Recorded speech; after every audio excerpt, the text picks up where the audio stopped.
Okay gals, we are in the thick of summer. It's officially sleeveless top season, and I don't know about you guys, but there is literally nothing more annoying to me than when I'm wearing a cute top and my bra straps are showing. So for me personally, whenever I'm wearing a top like this with spaghetti straps, I prefer to just ditch the bra altogether and go with pasties. So I wanted to show you guys this kit from Busties, which has everything you need for that type of situation. So very first thing in this kit, which I think is totally awesome, is a skin sensitivity test, so you can test yourself and make sure that you're not going to have a reaction to like the adhesive in the pasties. Next in the kit is one roll of breast tape if you're more of a cleavage gal, and then we have one pair of silicone covers, and then we have 4 pairs of the floral stick-on covers, which is what I prefer.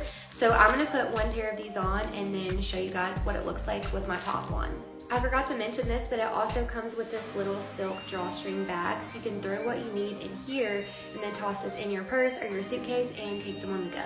Okay, here's before and here's after. All better.